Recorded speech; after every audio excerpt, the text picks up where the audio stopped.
प्यारे विद्यार्थियों, स्वागत है तुहाडा मेरे YouTube चैनल ਸਾਹਿਤਿਕ ਜਾਣਕਾਰੀ ਤੇ।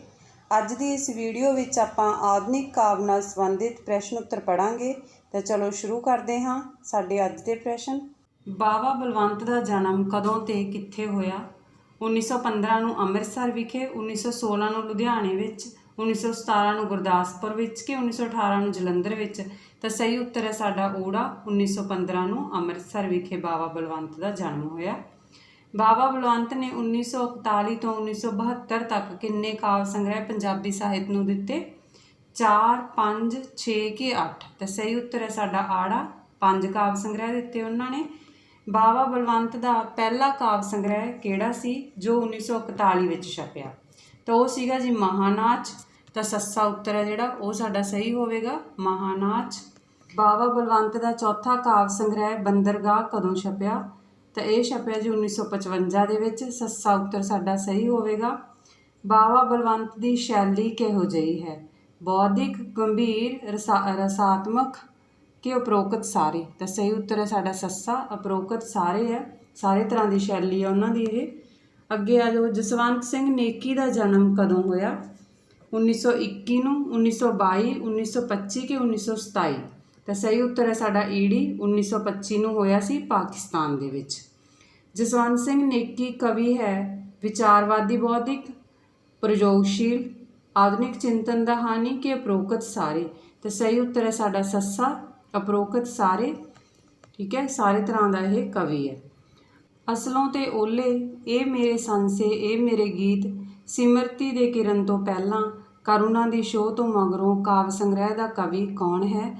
ਤਾਂ ਇਹ ਹੈਗਾ ਜਸਵੰਤ ਸਿੰਘ ਨੇਕੀ। ਆੜਾ ਉੱਤਰ ਸਾਡਾ ਸਹੀ ਹੋਵੇਗਾ। ਜਸਵੰਤ ਸਿੰਘ ਨੇਕੀ ਦੀ ਕਿਹੜੀ ਰਚਨਾ ਨੂੰ ਸਾਹਿਤ ਅਕਾਦਮੀ ਵੱਲੋਂ ਇਨਾਮ ਮਿਲਿਆ? ਤਾਂ ਉਹ ਹੈਗੀ ਹੈ ਕਰੁਣਾ ਦੀ ਛੋਹ ਤੋਂ ਮਗਰੋਂ। ਊੜਾ ਉੱਤਰ ਸਾਡਾ ਸਹੀ ਹੋਵੇਗਾ। ਜਸਵੰਤ ਸਿੰਘ ਨੇਕੀ ਦੀ ਕਾਵਿ ਸ਼ੈਲੀ ਕਿਹੜੇ ਗੁਣਾਂ ਦਾ ਸੁੰਦਰ ਸੁਮੇਲ ਹੈ? ਬੌਧਿਕਤਾ ਦਾ, ਦਾਰਸ਼ਨਿਕਤਾ ਦਾ, ਬਿੰਬ ਵਿਧਾਨ ਦੀ ਕਿ ਉਪਰੋਕਤ ਸਾਰੇ? ਤਾਂ ਸਹੀ ਉੱਤਰ ਹੈ ਸਾਡਾ ਸੱਸਾ ਉਪਰੋਕਤ ਸਾਰੇ। ਜਗਤਾਰ ਦਾ ਜਨਮ ਕਦੋਂ ਹੋਇਆ? 6 ਜੂਨ 1935 ਨੂੰ, 7 ਜੂਨ 1936, 8 ਜੂਨ 1937 ਕਿ 9 ਜੂਨ 1938?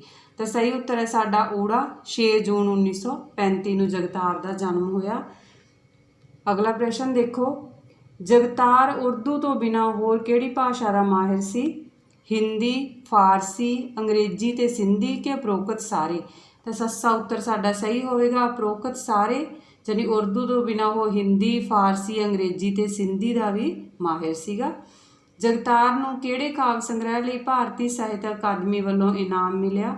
ਜੁਗਨੂ, ਦੀਵਾ ਤੇ ਦਰਿਆ, ਊੜਾ ਤੇ ਆੜਾ ਦੋਵੇਂ ਕਿ ਅਧੂਰਾ ਆਦਮੀ? ਤਾਂ ਸਹੀ ਉੱਤਰ ਹੈ ਸਾਡਾ ਈੜੀ ਊੜਾ ਤੇ ਆੜਾ ਦੋਵੇਂ। ਜਾਣੀ ਜੁਗਨੂ ਤੇ ਵੀ ਤੇ ਦੀਵਾ ਤੇ ਦਰਿਆ ਤੇ ਵੀ ਉਸਨੂੰ ਭਾਰਤੀ ਸਾਹਿਤ ਅਕਾਦਮੀ ਅਵਾਰਡ ਮਿਲਿਆ।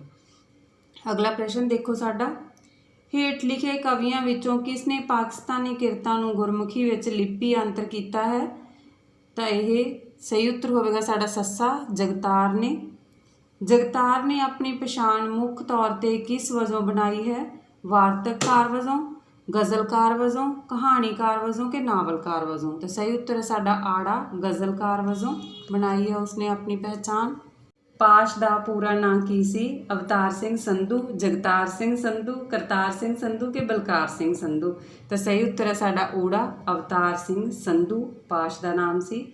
ਪਾਸ਼ ਇੱਕ ਕਵੀ ਸੀ ਧਾਰਮਿਕ, ਕ੍ਰਾਂਤੀਕਾਰੀ, ਜੁਝਾਰਵਾਦੀ ਕਿ ਅਗਾਂਹਵਧੂ? ਤਾਂ ਸਹੀ ਉੱਤਰ ਹੈ ਸਾਡਾ ਈੜੀ ਜੁਝਾਰਵਾਦੀ ਕਵੀ ਸੀ ਉਹ। ਉੜਦੇ ਬਾਜ਼ਾਂ ਮਗਰ ਲੋਕ ਕਥਾ ਸਾਡੇ ਸਮਿਆਂ ਵਿੱਚ ਲੜਾਂਗੇ ਸਾਥੀ ਰਚਨਾਵਾਂ ਦਾ ਲੇਖਕ ਕੌਣ ਹੈ? ਤਾਂ ਇਹ ਹੈ ਜੀ ਪਾਸ਼। ਈੜੀ ਉੱਤਰ ਸਾਡਾ ਸਹੀ ਹੋਵੇਗਾ। ਪਾਸ਼ ਦਾ ਨਾਂ ਕਿਹੜੀ ਲਹਿਰ ਨਾਲ ਜੁੜਿਆ ਹੋਇਆ ਸੀ? ਸਮਾਜਵਾਦੀ ਲਹਿਰ ਨਾਲ, ਜੁਝਾਰਵਾਦੀ ਲਹਿਰ ਨਾਲ, ਧਾਰਮਿਕ ਲਹਿਰ ਨਾਲ ਕਿ ਨਕਸਲਵਾਦੀ ਲਹਿਰ ਨਾਲ? ਤਾਂ ਸਹੀ ਉੱਤਰ ਹੈ ਸਾਡਾ ਸੱਸਾ ਨਕਸਲਵਾਦੀ ਲਹਿਰ ਨਾਲ। ਅਗਲਾ ਪ੍ਰਸ਼ਨ ਦੇਖੋ ਸਾਡਾ, ਪਾਸ਼ ਦੀ ਮੌਤ ਕਦੋਂ ਹੋਈ? 23 ਮਾਰਚ 1988, 24 ਮਾਰਚ 1998, 25 ਮਾਰਚ 1998 ਕਿ 27 ਮਾਰਚ 1998? ਤਾਂ ਸਹੀ ਉੱਤਰ ਹੈ ਸਾਡਾ ਊੜਾ 23 ਮਾਰਚ 1988 ਨੂੰ ਪਾਸ਼ ਦੀ ਮੌਤ ਹੋਈ ਸੀ ਤੇ 9 ਸਤੰਬਰ 1950 ਨੂੰ ਇਸ ਦਾ ਜਨਮ ਹੋਇਆ ਸੀਗਾ। ਪਾਸ਼ ਦੇ ਮਰਨ ਮਗਰੋਂ ਉਸ ਦੀਆਂ ਕਵਿਤਾਵਾਂ ਨੂੰ ਕਿਹੜੇ ਸਿਰਲੇਖ ਅਧੀਨ ਪ੍ਰਕਾਸ਼ਿਤ ਕੀਤਾ ਗਿਆ? ਬਾਕੀ ਕਵਿਤਾਵਾਂ ਖਿਲਰੇ ਹੋਏ ਵਰਕੇ, ਮਰਨ ਪਿੱਛੋਂ ਕਿ ਇਹਨਾਂ ਚੋਂ ਕੋਈ ਨਹੀਂ। ਤਾਂ ਸਹੀ ਉੱਤਰ ਹੈ ਸਾਡਾ ਆੜਾ, ਖਿਲਰੇ ਹੋਏ ਵਰਕੇ। ਜਿਉਂਦੇ ਜੀ ਪਾਸ਼ ਨੇ ਕਿਹੜੇ ਕਾਵਿ ਸੰਗ੍ਰਹਿ ਦੀ ਰਚਨਾ ਕੀਤੀ ਹੈ? ਲੋਕ ਕਥਾ, ਉੜਦੇ ਬਾਜਾਂ ਮਗਰ, ਸਾਡੇ ਸਮਿਆਂ ਵਿੱਚ, ਕਿ ਇਹ ਸਾਰੇ ਹੀ। ਤਾਂ ਸੱਸਾ ਉੱਤਰ ਸਾਡਾ ਸਹੀ ਹੋਵੇਗਾ, ਇਹ ਸਾਰੇ ਹੀ ਉਸਨੇ ਜਿਉਂਦੇ ਜੀ ਹੈ ਜਿਹੜੇ ਉਹ ਕਾਵਿ ਸੰਗ੍ਰਹਿ ਦੀ ਰਚਨਾ ਕੀਤੀ ਸੀ। ਆਪਣੀਆਂ ਕਵਿਤਾਵਾਂ ਵਿੱਚ ਪਾਸ਼ ਕਿਹੜੇ ਵਰਗ ਦਾ ਬੁਲਾਰਾ ਬਣ ਕੇ ਪੇਸ਼ ਹੋਇਆ? ਦੁਕਾਨਦਾਰ ਵਰਗ, ਸ਼ੋਸ਼ਿਤ ਵਰਗ, ਨਿਮਨ ਕਿਰਸਾਨੀ, ਕਿ ਆੜਾ ਤੇ ਈੜੀ ਦੋਵੇਂ। ਤਾਂ ਸਹੀ ਉੱਤਰ ਹੈ ਸਾਡਾ ਸੱਸਾ, ਆੜਾ ਤੇ ਈੜੀ ਦੋਵੇਂ। ਪਾਸ਼ ਦੀਆਂ ਕਵਿਤਾਵਾਂ ਦੇ 54ਵਾਂ ਕਾਵਿ ਸੰਗ੍ਰਹਿ ਦਾ ਨਾਂ ਹੈ ਚੋਣਵਾਂ ਪਾਸ਼ ਕਾਵਿ, ਪਾਸ਼ ਦਾ ਰਚਨਾ ਜਗਤ, ਮੈਂ ਹੁਣ ਵਿਦਾ ਹੁੰਦਾ ਹਾਂ, ਇਹਨਾਂ ਵਿੱਚੋਂ ਕੋਈ ਨਹੀਂ। ਤਾਂ ਸਹੀ ਉੱਤਰ ਹੈ ਸਾਡਾ ਈੜੀ, ਮੈਂ ਹੁਣ ਵਿਦਾ ਹੁੰਦਾ ਹਾਂ। ਪਾਸ਼ ਦੀ ਕਵਿਤਾ ਦੇ ਆਰੰਭਿਕ ਪੜਾਅ ਦੀ ਮੁੱਖ ਸੁਰ ਕੀ ਹੈ? ਨਿੱਜੀ ਪਿਆਰ, ਹਾਲਾਤ ਤੋਂ ਨਿਰਾਸ਼ਾ, ਕੁਝ ਕਰਨ ਦੀ ਇੱਛਾ, ਕਿ ਸ਼ੋਸ਼ਿਤ ਵਰਗ ਵਿੱਚ ਹੱਕ ਦੇ ਲੜਨ ਦੀ ਲੋੜ ਦੀ ਸੋਝੀ। ਤਾਂ ਇਹ ਸਹੀ ਉੱਤਰ ਹੈ ਸਾਡਾ ਸੱਸਾ, ਸ਼ੋਸ਼ਿਤ ਵਰਗ ਵਿੱਚ ਹੱਕ ਦੇ ਲੜਨ ਦੀ ਲੋੜ ਦੀ ਸੋਝੀ। ਪਾਸ਼ ਨੂੰ ਆਧੁਨਿਕ ਕਵਿਤਾ ਦੀ ਕਿਹੜੀ ਪ੍ਰਵਿਰਤੀ ਅਧੀਨ ਰੱਖਿਆ ਗਿਆ? ਉੱਪਰ ਵੀ ਆ ਚੁੱਕਿਆ ਹੈ ਕੁਐਸਚਨ। ਤਾਂ ਜੁਝਾਰਵਾਦੀ, ਠੀਕ ਹੈ, ਈੜੀ ਉੱਤਰ ਸਾਡਾ ਸਹੀ ਹੋਵੇਗਾ। ਅਗਲਾ ਪ੍ਰਸ਼ਨ ਦੇਖੋ, ਅਸੀਂ ਜਿਨ੍ਹਾਂ ਨੇ ਯੁੱਧ ਨਹੀਂ ਕੀਤਾ ਤੇਰੇ ਸਾਊ ਪੁੱਤਰ ਨਹੀਂ ਹਾਂ। ਜ਼ਿੰਦਗੀ ਯੁੱਧ ਸਾਡੇ ਸਿਰਾਂ ਤੇ ਆਕਾਸ਼ ਵਾਂਗ ਛਾਇਆ ਰਿਹਾ। ਕਾਵਿ ਸਤਰਾਂ ਵਿਚਲੀ ਸੁਰ ਕੀ ਹੈ? ਸੁਹਜਾਤਮਕ, ਰੋਮਾਂਟਿਕ, ਵਿਅੰਗਾਤਮਕ, ਕਿ ਇਹਨਾਂ ਵਿੱਚੋਂ ਕੋਈ ਨਹੀਂ। ਤਾਂ ਸਹੀ ਉੱਤਰ ਹੋਵੇਗਾ ਸਾਡਾ ਈੜੀ, ਵਿਅੰਗਾਤਮਕ। ਅਗਲਾ ਪ੍ਰਸ਼ਨ ਦੇਖੋ, ਮੇਰੇ ਤੋਂ ਆਸ ਨਾ ਕਰਿਓ ਕਿ ਮੈਂ ਖੇਤਾਂ ਦਾ ਪੁੱਤ ਹੋ ਕੇ ਤੁਹਾਡੇ ਚਗਲੇ ਹੋਏ ਸਵਾਦਾਂ ਦੀ ਗੱਲ ਕਰਾਂਗਾ। ਵਿਚਲੀ ਸੁਰ ਕਿਹੜੀ ਹੈ? ਜਮਾਤੀ ਚੇਤਨਾ, ਪੇਂਡੂ ਜੀਵਨ ਚਿੱਤਰਨ, ਯਥਾਰਥਵਾਦ, ਜਾਂ ਇਹਨਾਂ ਚੋਂ ਕੋਈ ਨਹੀਂ। ਤਾਂ ਸਹੀ ਉੱਤਰ ਹੈ ਸਾਡਾ ਊੜਾ, ਜਮਾਤੀ ਚੇਤਨਾ। ਇਹਨਾਂ ਚੋਂ ਕਿਹੜੀ ਕਵਿਤਾ ਪਾਸ਼ ਦੀ ਨਹੀਂ ਹੈ? ਲੋਹਾ, ਪ੍ਰਤੀਬੱਧਤਾ, ਕਾਮਰੇਡ ਨਾਲ ਗੱਲਬਾਤ, ਕਿ ਅਮੜੀ ਨੂੰ ਭਲਾ। ਤਾਂ ਸਹੀ ਉੱਤਰ ਹੈ ਸਾਡਾ ਸੱਸਾ, ਅਮੜੀ ਨੂੰ ਭਲਾ ਜਿਹੜਾ ਉਹ ਪਾਸ਼ ਦੀ ਨਹੀਂ ਹੈ, ਬਾਕੀ ਸਾਰੀਆਂ ਪਾਸ਼ ਦੀਆਂ ਕਵਿਤਾਵਾਂ। ਪਾਸ਼ ਆਪਣੀ ਕਵਿਤਾ ਲਈ ਬਿੰਬ ਵਧੇਰੇ ਕਿੱਥੋਂ ਚੁਣਦਾ ਹੈ? ਪੇਂਡੂ ਜੀਵਨ, ਸ਼ਹਿਰੀ ਜੀਵਨ, ਮਹਾਨਗਰ ਦੇ ਜੀਵਨ, ਕਿ ਪੁਲਾੜ ਦੇ ਜੀਵਨ। ਤਾਂ ਸਹੀ ਉੱਤਰ ਹੈ ਸਾਡਾ ਊੜਾ, ਪੇਂਡੂ ਜੀਵਨ ਚੋਂ। ਪਾਸ਼ ਨੇ ਆਪਣੀਆਂ ਕਾਵਿ ਸਤਰਾਂ ਚਿੜੀਆਂ ਦਾ ਚੰਬਾ ਕਿਤੇ ਨਹੀਂ ਜਾਏਗਾ, ਇੱਥੇ ਉਰੇ ਪਰੇ ਬੰਨਿਆ ਤੇ ਘਾਹ ਖੋਤੇਗਾ ਵਿੱਚ ਕਿਸ ਗੱਲ ਨੂੰ ਪੇਸ਼ ਕੀਤਾ ਹੈ? ਸਮਕਾਲੀ ਯਥਾਰਥ ਨੂੰ ਸੱਭਿਆਚਾਰਕ ਚੌਕਟੇ ਵਿੱਚ ਰੱਖ ਕੇ, ਲੋ, ਕਾਮਰੇਡ ਨਾਲ ਦੋ ਗੱਲਾਂ, ਕਿ ਚਿੜੀਆਂ ਦਾ ਚੰਬਾ। ਤਾਂ ਸਹੀ ਉੱਤਰ ਹੈ ਸਾਡਾ ਊੜਾ, ਸਮਕਾਲੀ ਯਥਾਰਥ ਨੂੰ ਸੱਭਿਆਚਾਰਕ ਚੌਕਟੇ ਵਿੱਚ ਰੱਖ ਕੇ ਉਸਨੇ ਇਹ ਗੱਲਾਂ ਕਹੀਆਂ। ਵਿਧਾਤਾ ਸਿੰਘ ਤੀਰ ਦਾ ਜਨਮ ਕਿੱਥੇ ਹੋਇਆ? ਰਾਵਲਪਿੰਡੀ, ਐਬਟਾਬਾਦ, ਅੰਮ੍ਰਿਤਸਰ, ਕਿ ਲੁਧਿਆਣਾ। ਤਾਂ ਸਹੀ ਉੱਤਰ ਹੈ ਸਾਡਾ ਊੜਾ, ਰਾਵਲਪਿੰਡੀ। 1901 ਦੇ ਵਿੱਚ ਹੋਇਆ ਸੀ ਇਸ ਦਾ ਜਨਮ। ਕਵੀ ਦਰਬਾਰਾਂ ਦਾ ਸ਼ਿੰਗਾਰ ਕੌਣ ਸੀ? ਤਾਂ ਵਿਧਾਤਾ ਸਿੰਘ ਤੀਰ, ਈੜੀ ਉੱਤਰ ਸਾਡਾ ਸਹੀ ਹੋਵੇਗਾ। ਵਿਧਾਤਾ ਸਿੰਘ ਤੀਰ ਦੀ ਕਵਿਤਾ ਨੂੰ ਕਿੰਨੇ ਭਾਗਾਂ ਵਿੱਚ ਵੰਡਿਆ ਜਾ ਸਕਦਾ? ਤਾਂ ਇਸ ਨੂੰ 2 ਭਾਗਾਂ ਵਿੱਚ ਵੰਡਿਆ ਜਾ ਸਕਦਾ। ਊੜਾ ਉੱਤਰ ਸਾਡਾ ਸਹੀ ਹੋਵੇਗਾ। ਅਨਿਆਲੇ ਤੀਰ, ਨਵੇਂ ਨਿਸ਼ਾਨੇ, ਦਸ਼ਮੇਸ਼ ਦਰਸ਼ਨ, ਬੰਦਾ ਬਹਾਦਰ ਕਾਵਿ ਸੰਗ੍ਰਹਿ ਦਾ ਲੇਖਕ ਕੌਣ ਹੈ? ਤਾਂ ਸਹੀ ਉੱਤਰ ਹੋਵੇਗਾ ਸਾਡਾ ਸੱਸਾ, ਵਿਧਾਤਾ ਸਿੰਘ ਤੀਰ। ਦੇਖੋ ਇਹ ਸਾਰੇ ਕੁਐਸਚਨਾਂ ਦੇ ਵਿੱਚੋਂ ਤੁਸੀਂ ਕਿੰਨੇ ਕਿੰਨੇ ਕਾਵਿ ਸੰਗ੍ਰਹਿ ਯਾਦ ਕਰ ਸਕਦੇ ਹੋ। ਸਾਰਿਆਂ ਨੂੰ ਇੱਕ ਇੱਕ ਕੁਐਸਚਨ ਦੇ ਵਿੱਚ ਹੀ ਲਿਆ ਗਿਆ, ਪਰ ਤੁਸੀਂ ਸਾਰੇ ਅਲੱਗ-ਅਲੱਗ ਯਾਦ ਕਰੋਗੇ ਕਵੀਆਂ ਦੇ ਨਾਮ ਸਮੇਤ। ਵਿਧਾਤਾ ਸਿੰਘ ਤੀਰ ਦੀ ਕਵਿਤਾ ਦਾ ਰੰਗ ਕਿਹੜਾ ਹੈ? ਧਾਰਮਿਕ, ਸੁਧਾਰਕ, ਸਮਾਜਕ, ਕਿ ਉਪਰੋਕਤ ਸਾਰੇ। ਤਾਂ ਸੱਸਾ ਉੱਤਰ ਸਾਡਾ ਸਹੀ ਹੋਵੇਗਾ, ਉਪਰੋਕਤ ਸਾਰੇ। ਅਗਲਾ ਪ੍ਰਸ਼ਨ ਦੇਖੋ ਸਾਡਾ, ਪ੍ਰੀਤਮ ਸਿੰਘ ਸਫੀਰ ਕਿਹੜੀ ਹਾਈ ਕੋਰਟ ਦਾ ਜੱਜ ਵੀ ਰਿਹਾ? ਪੰਜਾਬ ਤੇ ਹਰਿਆਣਾ ਹਾਈ ਕੋਰਟ ਦਾ, ਦਿੱਲੀ ਹਾਈ ਕੋਰਟ ਦਾ, ਹਿਮਾਚਲ ਪ੍ਰਦੇਸ਼ ਹਾਈ ਕੋਰਟ ਦਾ, ਕਿ ਮੁੰਬਈ ਹਾਈ ਕੋਰਟ ਦਾ। ਤਾਂ ਉਹ ਦਿੱਲੀ ਹਾਈ ਕੋਰਟ ਦਾ ਜੱਜ ਰਿਹਾ ਸੀਗਾ, ਠੀਕ ਹੈ। ਆੜਾ ਉੱਤਰ ਸਾਡਾ ਸਹੀ ਹੋਵੇਗਾ। ਕੱਤਕ ਕੁੰਜਾਂ, ਪਾਪ ਦੇ ਸੋਹਲੇ, ਰਕਤ ਬੂੰਦਾਂ, ਰਾਗ ਰਿਸ਼ਮਾ ਕਾਵਿ ਸੰਗ੍ਰਹਿ ਕਿਸ ਦੀ ਰਚਨਾ ਹੈ? ਤਾਂ ਸਹੀ ਉੱਤਰ ਹੈ ਸਾਡਾ ਈੜੀ, ਪ੍ਰੀਤਮ ਸਿੰਘ ਸਫੀਰ ਦੀ। ਅਗਲਾ ਪ੍ਰਸ਼ਨ ਦੇਖੋ, ਪ੍ਰੀਤਮ ਸਿੰਘ ਸਫੀਰ ਦੀ ਕਵਿਤਾ ਵਿੱਚ ਕਿਹੜੇ ਝੁਕਾਅ ਖਾਸ ਤੌਰ ਤੇ ਦੇਖੇ ਜਾ ਸਕਦੇ ਹਨ?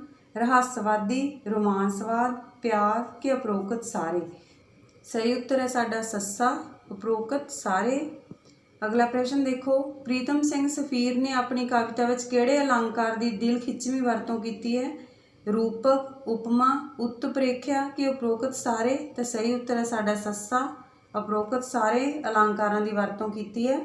ਅਗਲਾ ਪ੍ਰਸ਼ਨ ਦੇਖੋ, ਚਰਨ ਸਿੰਘ ਸ਼ਹੀਦ ਕਾਹਦਾ ਬਾਦਸ਼ਾਹ ਸੀ? ਹਾਸ ਰਸ ਦਾ, ਵੀਰ ਰਸ ਦਾ, ਸ਼ਾਂਤ ਰਸ ਦਾ ਕਿ ਉਪਰੋਕਤ ਵਿੱਚੋਂ ਕੋਈ ਨਹੀਂ? ਤਾਂ ਸਹੀ ਉੱਤਰ ਹੈ ਸਾਡਾ ਊੜਾ, ਹਾਸ ਰਸ ਦਾ ਬਾਦਸ਼ਾਹ ਸੀ ਉਹ। ਹਾਸ ਰਸ ਕਵਿਤਾ ਉਹਨਾਂ ਨੇ ਲਿਖੀਆਂ ਜ਼ਿਆਦਾਤਰ। ਚਰਨ ਸਿੰਘ ਸ਼ਹੀਦ ਨੇ ਕਵਿਤਾ ਵਿੱਚ ਹਾਸ ਰਸ ਨਾਲ ਕਿਸ ਤੇ ਕਰੜਾ ਵਾਰ ਕੀਤਾ? ਸਮਾਜਿਕ ਦੰਭਾਂ ਤੇ, ਧਾਰਮਿਕ ਦੰਭਾਂ ਤੇ, ਊੜਾ ਤੇ ਆੜਾ ਦੋਵੇਂ ਕਿ ਉਪਰੋਕਤ ਕੋਈ ਨਹੀਂ? ਤਾਂ ਸਹੀ ਉੱਤਰ ਹੈ ਸਾਡਾ ਈੜੀ, ਊੜਾ ਤੇ ਆੜਾ ਦੋਵੇਂ ਆਉਣਗੇ। ਸਮਾਜਿਕ ਤੇ ਧਾਰਮਿਕ ਦੰਭਾਂ ਤੇ ਉਸਨੇ ਕਰੜਾ ਵਾਰ ਕੀਤਾ। ਬਾਦਸ਼ਾਹੀਆਂ ਕਿਸ ਦਾ ਪ੍ਰਸਿੱਧ ਕਾਵਿ ਸੰਗ੍ਰਹਿ ਹੈ? ਤਾਂ ਇਹ ਵੀ ਚਰਨ ਸਿੰਘ ਸ਼ਹੀਦ ਦਾ। ਈੜੀ ਉੱਤਰ ਸਾਡਾ ਸਹੀ ਹੋਵੇਗਾ। ਚਰਨ ਸਿੰਘ ਸ਼ਹੀਦ ਦੀ ਮੌਤ ਕਦੋਂ ਹੋਈ? 1934 ਨੂੰ, 1935 ਨੂੰ, 1936 ਕਿ 1937? ਤਾਂ ਸਹੀ ਉੱਤਰ ਹੈ ਸਾਡਾ ਆੜਾ, 1935 ਨੂੰ। ਭਾਈ ਵੀਰ ਸਿੰਘ ਨੇ 1933 ਤੱਕ ਰਚੇ ਆਪਣੇ ਧਾਰਮਿਕ ਗੀਤਾਂ ਦੀ ਸੰਭਾਲ ਕਿਹੜੇ ਕਾਵਿ ਸੰਗ੍ਰਹਿ ਵਿੱਚ ਕੀਤੀ ਹੈ? ਧਾਰਮਿਕ ਗੀਤਾਂ ਦੀ। ਹੁਣ ਦੇਖੋ ਧਿਆਨ ਨਾਲ, ਬਿਜਲੀਆਂ ਦੇ ਹਾਰ ਵਿੱਚ, ਕੰਬ ਦੀ ਕਲਾਈ, ਮੇਰੇ ਸਾਈਆਂ ਜੀਓ ਕਿ ਪ੍ਰੀਤ ਵੀਨਾ? ਤਾਂ ਇਹ ਕੀਤੀ ਉਹਨਾਂ ਨੇ ਪ੍ਰੀਤ ਵੀਨਾ ਦੇ ਵਿੱਚ। ਸੱਸਾ ਉੱਤਰ ਸਾਡਾ ਸਹੀ ਹੋਵੇਗਾ। ਭਾਈ ਵੀਰ ਸਿੰਘ ਦੀ ਕਿਹੜੀ ਕਾਵਿ ਰਚਨਾ ਨੂੰ ਭਾਰਤੀ ਸਾਹਿਤ ਅਕਾਦਮੀ ਅਵਾਰਡ ਮਿਲਿਆ? ਤਾਂ ਦੇਖੋ ਕੰਬ ਦੀ ਕਲਾਈ, ਲਹਿਰਾਂ ਦੇ ਹਾਰ, ਬਿਜਲੀਆਂ ਦੇ ਹਾਰ ਕਿ ਮੇਰੇ ਸਾਈਆਂ ਜੀਓ? ਤਾਂ ਸਹੀ ਉੱਤਰ ਹੋਵੇਗਾ ਸਾਡਾ ਸੱਸਾ, ਮੇਰੇ ਸਾਈਆਂ ਜੀਓ। ਅਗਲਾ ਪ੍ਰਸ਼ਨ ਦੇਖੋ ਸਾਡਾ, ਇਹਨਾਂ ਚੋਂ ਕਿਹੜੀ ਕਵਿਤਾ ਭਾਈ ਵੀਰ ਸਿੰਘ ਦੀ ਨਹੀਂ ਹੈ? ਦੇਖੋ ਭਾਈ ਵੀਰ ਸਿੰਘ ਬਾਰੇ ਆਪਾਂ ਟ੍ਰਿਕਸ ਨਾਲ ਪੜ੍ਹ ਚੁੱਕੇ ਹਾਂ, ਠੀਕ ਹੈ। ਉਹਨਾਂ ਦੀਆਂ ਸਾਰੀਆਂ ਕਵਿਤਾਵਾਂ ਦਾ ਆਪਾਂ ਨੂੰ ਪਤਾ ਵੀ ਕਿਹੜੀਆਂ ਕਿਹੜੀਆਂ। ਤਾਂ ਦੇਖੋ ਇਹਦੇ ਵਿੱਚੋਂ ਊੜਾ, ਬਨਫਸ਼ੇ ਦਾ ਫੁੱਲ, ਅੰਦਰ ਦੀ ਟੇਕ, ਇੱਕ ਮਿੱਟੀ ਦੀ ਮੁੱਠ, ਕਮਲ ਗੋਦੀ ਵਿੱਚ ਤਰੇਲ ਮੋਤੀ? ਤਾਂ ਸਹੀ ਉੱਤਰ ਹੈ ਸਾਡਾ ਈੜੀ। ਈੜੀ ਹੈ ਜਿਹੜੀ ਉਹ ਇੱਕ ਮਿੱਟੀ ਦੀ ਮੁੱਠੀ ਅੰਮ੍ਰਿਤਾ ਪ੍ਰੀਤਮ ਦੀ ਕਵਿਤਾ, ਠੀਕ ਹੈ। ਬਾਕੀ ਸਾਰੀਆਂ ਭਾਈ ਵੀਰ ਸਿੰਘ ਜੀ ਦੀਆਂ। ਰਾਣਾ ਸੂਰਜ ਸਿੰਘ ਦਾ ਆਦਿ ਭਾਗ ਕਿਹੜਾ ਹੈ? ਪਹਿਲੇ 15 ਪ੍ਰਕਰਨ, ਪਹਿਲੇ 6 ਪ੍ਰਕਰਨ, ਪਹਿਲੇ 10 ਪ੍ਰਕਰਨ ਕਿ ਪਹਿਲੇ 13 ਪ੍ਰਕਰਨ? ਤਾਂ ਸਹੀ ਉੱਤਰ ਹੈ ਸਾਡਾ ਈੜੀ, ਪਹਿਲੇ 10 ਪ੍ਰਕਰਨ ਹੈ ਜਿਹੜੇ ਉਹ ਆਦਿ ਭਾਗ ਹੈ ਰਾਣਾ ਸੂਰਜ ਸਿੰਘ ਦਾ। ਮਹਾਂਕਾਵਿ ਹੈ ਉਹ ਭਾਈ ਵੀਰ ਸਿੰਘ ਜੀ ਦਾ ਲਿਖਿਆ ਵਾ। ਦੇਖੋ ਭਾਰਤ ਸਰਕਾਰ ਨੇ ਭਾਈ ਵੀਰ ਸਿੰਘ ਨੂੰ ਕਿਸ ਉਪਾਧੀ ਨਾਲ ਸਨਮਾਨਿਆ? ਪਦਮ ਸ਼੍ਰੀ, ਪਦਮ ਭੂਸ਼ਣ, ਪਰਮਵੀਰ ਚੱਕਰ ਕਿ ਵੀਰ ਚੱਕਰ? ਤਾਂ ਪਦਮ ਭੂਸ਼ਣ ਉੱਤਰ ਸਾਡਾ ਸਹੀ ਹੋਵੇਗਾ, ਆੜਾ। ਕਿਸ ਗੱਲ ਦਾ ਸਿਹਰਾ ਪ੍ਰੋਫੈਸਰ ਪੂਰਨ ਸਿੰਘ ਦੇ ਸਿਰ ਵੱਜਦਾ ਹੈ? ਦੇਖੋ ਇਹ ਵੀ ਆਪਾਂ ਵੀਡੀਓ ਦੇ ਰਾਹੀਂ ਪੜ੍ਹ ਚੁੱਕੇ ਹਾਂ। ਆਧੁਨਿਕ ਕਾਵਿ ਵਾਲੀ ਵੀਡੀਓ ਦੇ ਵਿੱਚ ਦੁਬਾਰਾ ਵੀ ਤੁਸੀਂ ਸੁਣ ਸਕਦੇ ਹੋ। ਤਾਂ ਚਲੋ ਦੇਖੋ, ਪਹਿਲੀ ਵਾਰ ਖੁੱਲੀ ਕਵਿਤਾ ਲਿਖੀ, ਪਹਿਲੀ ਵਾਰ ਕੁਦਰਤ ਦੀ ਕਵਿਤਾ ਲਿਖੀ, ਜਾਂ ਪਹਿਲੀ ਵਾਰ ਰਹੱਸਵਾਦੀ ਕਵਿਤਾ ਲਿਖੀ, ਜਾਂ ਇਹਨਾਂ 'ਚੋਂ ਕੋਈ ਨਹੀਂ? ਤਾਂ ਸਹੀ ਉੱਤਰ ਹੈ ਸਾਡਾ ਊੜਾ, ਪਹਿਲੀ ਵਾਰ ਖੁੱਲੀ ਕਵਿਤਾ ਲਿਖੀ। ਇਸ ਦਾ ਸਿਹਰਾ ਪ੍ਰੋਫੈਸਰ ਪੂਰਨ ਸਿੰਘ ਦੇ ਸਿਰ ਵੱਜਦਾ ਹੈ। ਤਾਂ ਚਲੋ ਅਗਲਾ ਪ੍ਰਸ਼ਨ ਦੇਖੋ ਸਾਡਾ, ਇਹਨਾਂ 'ਚੋਂ ਕਿਹੜਾ ਕਾਵਿ ਸੰਗ੍ਰਹਿ ਧਨੀ ਰਾਮ ਚਾਤ੍ਰਿਕ ਦਾ ਨਹੀਂ ਹੈ? ਚੰਦਨਵਾੜੀ, ਜੰਦਰੇ, ਕੇਸਰ ਕਿਆਰੀ, ਸੂਫੀ ਖਾਨਾ? ਤਾਂ ਇਹਨਾਂ ਦੇ ਵਿੱਚੋਂ ਦੇਖੋ ਜਿਹੜੇ ਭਾਈ ਧਨੀ ਰਾਮ ਚਾਤ੍ਰਿਕ ਜੀ ਦੇ ਆ, ਚੰਦਨਵਾੜੀ, ਕੇਸਰ ਕਿਆਰੀ ਤੇ ਸੂਫੀ ਖਾਨਾ। ਜਿਹੜਾ ਨਹੀਂ ਹੈਗਾ ਉਹ ਹੈਗਾ ਜੰਦਰੇ, ਪ੍ਰੋਫੈਸਰ ਮੋਹਨ ਸਿੰਘ ਦਾ। ਇਹ ਵੀ ਆਪਾਂ ਟ੍ਰਿਕਸ ਰਾਹੀਂ ਪੜ੍ਹ ਚੁੱਕੇ ਹਾਂ ਪਹਿਲਾਂ, ਠੀਕ ਹੈ, ਜੰਦਰੇ। ਤੇ ਆੜਾ ਉੱਤਰ ਹੈ ਜਿਹੜਾ ਉਹ ਸਾਡਾ ਸਹੀ ਹੋਵੇਗਾ ਇਹਦੇ ਵਿੱਚ। ਚਾਤ੍ਰਿਕ ਨੇ ਇਹਨਾਂ 'ਚੋਂ ਕਿਹੜਾ ਕਿੱਸਾ ਨਹੀਂ ਲਿਖਿਆ? ਨਲ ਦਮਯੰਤੀ, ਭਰਥਰੀ-ਹਰੀ, ਰਾਜਾ ਰਸਾਲੂ ਕਿ ਕੋਈ ਨਹੀਂ? ਤਾਂ ਈੜੀ ਉੱਤਰ ਸਾਡਾ ਸਹੀ ਹੋਵੇਗਾ। ਰਾਜਾ ਰਸਾਲੂ ਹੈ ਜਿਹੜਾ ਉਹ ਕਿੱਸਾ ਨਹੀਂ ਲਿਖਿਆ। ਚਾਤ੍ਰਿਕ ਨੇ ਸਿਰਫ 2 ਹੀ ਕਿੱਸੇ ਲਿਖੇ ਆ, ਨਲ ਦਮਯੰਤੀ ਤੇ ਭਰਥਰੀ-ਹਰੀ। ਅਗਲਾ ਦੇਖੋ ਪ੍ਰਸ਼ਨ, ਕੇਸਰ ਕਿਆਰੀ ਕਾਵਿ ਸੰਗ੍ਰਹਿ ਦਾ ਚੰਦਨਵਾੜੀ ਨਾਲੋਂ ਮੁੱਖ ਕੀ ਫਰਕ ਹੈ? ਕੇਸਰ ਕਿਆਰੀ ਦਾ ਤੇ ਚੰਦਨਵਾੜੀ ਦਾ, ਠੀਕ ਹੈ। ਨਿੱਜੀ ਰੰਗਨ, ਕੁਦਰਤ ਵਰਣਨ, ਸੂਫੀਆਨਾ ਭਾਵਾਂ ਦਾ ਪ੍ਰਗਟਾ ਕਿ ਇਹਨਾਂ ਵਿੱਚੋਂ ਕੋਈ ਨਹੀਂ? ਤਾਂ ਸਹੀ ਉੱਤਰ ਹੈ ਸਾਡਾ ਈੜੀ, ਸੂਫੀਆਨਾ ਭਾਵਾਂ ਦਾ ਪ੍ਰਗਟਾਅ ਜਿਹੜਾ ਉਹ ਇਹਨਾਂ ਦੇ ਵਿੱਚ ਮੁੱਖ ਫਰਕ ਹੈ। ਅਗਲਾ ਪ੍ਰਸ਼ਨ ਦੇਖੋ, ਨਵਾਂ ਜਹਾਨ ਵਿੱਚ ਚਾਤ੍ਰਿਕ ਕੇਸਰ ਕਿਆਰੀ ਦੀ ਤੁਲਨਾ ਵਿੱਚ ਕੀ ਵੇਖਿਆ? ਬਰਾਬਰ ਜਿਹਾ ਰਹਿੰਦਾ ਹੈ, ਅੱਗੇ ਵੱਧਦਾ ਹੈ, ਅੱਗੇ ਨਹੀਂ ਵੱਧਦਾ ਕਿ ਇਹਨਾਂ 'ਚੋਂ ਕੋਈ ਨਹੀਂ? ਤਾਂ ਸਹੀ ਉੱਤਰ ਹੈ ਸਾਡਾ ਈੜੀ, ਅੱਗੇ ਨਹੀਂ ਵੱਧਦਾ ਨਵਾਂ ਜਹਾਨ ਦੇ ਵਿੱਚ। ਚਲੋ ਅਗਲਾ ਪ੍ਰਸ਼ਨ ਸਾਡਾ, ਮੁੱਖ ਤੌਰ 'ਤੇ ਪ੍ਰੋਫੈਸਰ ਮੋਹਨ ਸਿੰਘ ਕਿਹੜੀ ਕਾਵਿਧਾਰਾ ਨਾਲ ਜੁੜਿਆ ਕਵੀ ਹੈ? ਯਥਾਰਥਵਾਦੀ, ਪ੍ਰਗਤੀਵਾਦੀ, ਪ੍ਰਯੋਗਵਾਦੀ ਕਿ ਅਸਤਿਤਵਵਾਦੀ? ਤਾਂ ਸਹੀ ਉੱਤਰ ਹੈ ਸਾਡਾ ਆੜਾ, ਪ੍ਰਗਤੀਵਾਦੀ। ਪਹਿਲਾਂ ਰੋਮਾਂਚਿਕ ਰੰਗ ਦੇ ਨਾਲ ਜੁੜਿਆ ਵਾ ਸੀ, ਫਿਰ ਉਸ ਤੋਂ ਬਾਅਦ 'ਚ ਪ੍ਰਗਤੀਵਾਦੀ ਕਵੀ ਹੋ ਗਿਆ, ਇਹ ਉਸ ਕਾਵਿਧਾਰਾ ਦੇ ਨਾਲ ਜੁੜ ਗਿਆ। ਪ੍ਰੋਫੈਸਰ ਮੋਹਨ ਸਿੰਘ ਨੇ ਕਿਹੜੇ ਕਾਵਿ ਰੂਪ 'ਤੇ ਹੱਥ ਅਜ਼ਮਾਇਆ? ਬਿਰਤਾਂਤਕ ਕਵਿਤਾ, ਰੁਬਾਈ ਤੇ ਗੀਤ, ਮਹਾਂਕਾਵ, ਨਜ਼ਮ ਤੇ ਹੋਰ ਸਾਰੇ? ਤਾਂ ਸਹੀ ਉੱਤਰ ਹੈ ਸਾਡਾ ਸੱਸਾ। ਨਜ਼ਮ ਤੇ ਹੋਰ ਸਾਰੇ, ਹੋਰ ਸਾਰਿਆਂ ਦਾ ਕੀ ਭਾਵ ਹੈ? ਬਿਰਤਾਂਤਕ ਕਵਿਤਾ ਤੇ ਵੀ ਹੱਥ ਅਜ਼ਮਾਇਆ ਉਹਨਾਂ ਨੇ, ਰੁਬਾਈ ਤੇ ਗੀਤ ਵੀ ਲਿਖੇ ਆ, ਮਹਾਕਾਵ ਵੀ ਲਿਖਿਆ ਤੇ ਨਜ਼ਮ ਵੀ ਲਿਖੀ ਹੈ, ਜਾਣੀ ਇਹ ਸਾਰਾ ਕੁਛ ਇਹਦੇ ਵਿੱਚ ਆਉਂਦਾ। ਅਗਲਾ ਪ੍ਰਸ਼ਨ ਦੇਖੋ ਸਾਡਾ, ਪ੍ਰੋਫੈਸਰ ਮੋਹਨ ਸਿੰਘ ਦੀ ਕਵਿਤਾ ਸੈਦਾਂ ਤੇ ਸਬਜ਼ਾਂ ਨੂੰ ਕੀ ਆਖੋਗੇ? ਗੀਤ, ਨਜ਼ਮਾਂ, ਬੈਲਡ ਕੇ ਵਾਰ? ਤਾਂ ਸਹੀ ਉੱਤਰ ਹੈ ਸਾਡਾ ਈੜੀ, ਬੈਲਡ ਆਖਾਂਗੇ। ਅਗਲਾ ਪ੍ਰਸ਼ਨ ਦੇਖੋ, ਆਪਣੀ ਕਵਿਤਾ ਦੇ ਪਹਿਲੇ ਪੜਾਅ ਸਮੇਂ ਅੰਮ੍ਰਿਤਾ ਪ੍ਰੀਤਮ ਕਿਸ ਲਹਿਰ ਨਾਲ ਜੁੜੀ ਵਿਖਾਈ ਦਿੰਦੀ ਹੈ? ਅਸਤਿਤਵਵਾਦ, ਪ੍ਰਗਤੀਵਾਦ, ਆਦਰਸ਼ਵਾਦ ਕਿ ਰੋਮਾਂਸਵਾਦ? ਤਾਂ ਸਹੀ ਉੱਤਰ ਹੈ ਸਾਡਾ ਸੱਸਾ, ਰੋਮਾਂਸਵਾਦ ਨਾਲ। ਅੰਮ੍ਰਿਤਾ ਪ੍ਰੀਤਮ ਦੇ ਦੂਜੇ ਪੜਾਅ ਦੀ ਕਵਿਤਾ ਵਿੱਚ ਸ਼ਾਮਿਲ ਹੈ ਰਵਾਇਤੀ ਧਾਰਮਿਕ ਤੇ ਰੋਮਾਂਚਕ ਭਾਵ, ਪ੍ਰਗਤੀਵਾਦ, ਨਿੱਜੀ ਪੀੜ ਤੇ ਲੋਕ ਪੀੜ, ਬੌਧਿਕ ਅਨੁਭਵ ਦਾ ਪ੍ਰਗਟਾਅ?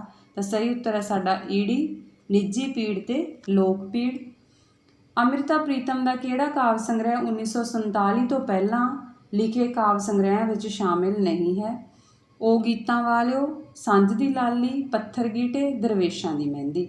ਤਾਂ ਸਹੀ ਉੱਤਰ ਹੈ ਸਾਡਾ ਸੱਸਾ, ਦਰਵੇਸ਼ਾਂ ਦੀ ਮਹਿੰਦੀ ਹੈ ਜਿਹੜਾ ਇਹ ਉਹਨਾਂ ਵਿੱਚ ਮਤਲਬ 1947 ਤੋਂ ਪਹਿਲਾਂ ਦੇ ਕਾਵਿ ਸੰਗ੍ਰਹਿਆਂ ਵਿੱਚ ਸ਼ਾਮਿਲ ਨਹੀਂ ਹੈ, ਇਸ ਕਰਕੇ 1947 ਤੋਂ ਬਾਅਦ ਲਿਖਿਆ ਗਿਆ। ਇਹ ਸੀ ਸਾਡੀ ਵੀਡੀਓ ਕੁਐਸਚਨ ਆਨਸਰ ਆਧੁਨਿਕ ਕਾਵਿ ਦੇ, ਅਤੇ ਇਹਨਾਂ ਨੂੰ ਧਿਆਨ ਨਾਲ ਵੇਖੋ ਅਤੇ ਯਾਦ ਕਰੋ ਤਾਂ ਕਿ ਤੁਹਾਡੇ ਪੇਪਰ ਦੀ ਪ੍ਰੋਪਰ ਤਿਆਰੀ ਹੋ ਸਕੇ। ਅਤੇ ਜੇ ਮੇਰੇ ਚੈਨਲ 'ਤੇ ਪਹਿਲੀ ਵਾਰ ਆਏ ਹੋ ਤਾਂ ਚੈਨਲ ਨੂੰ ਸਬਸਕ੍ਰਾਈਬ ਕਰਕੇ ਬੈਲ ਆਈਕਨ ਦਬਾਓ ਤਾਂ ਕਿ ਹਰ ਵੀਡੀਓ ਦਾ ਨੋਟੀਫਿਕੇਸ਼ਨ ਤੁਹਾਡੇ ਕੋਲ ਪਹਿਲਾਂ ਪਹੁੰਚ ਸਕੇ। ਬਸ ਉਹਦਾ ਕੱਟ ਦਿਓ।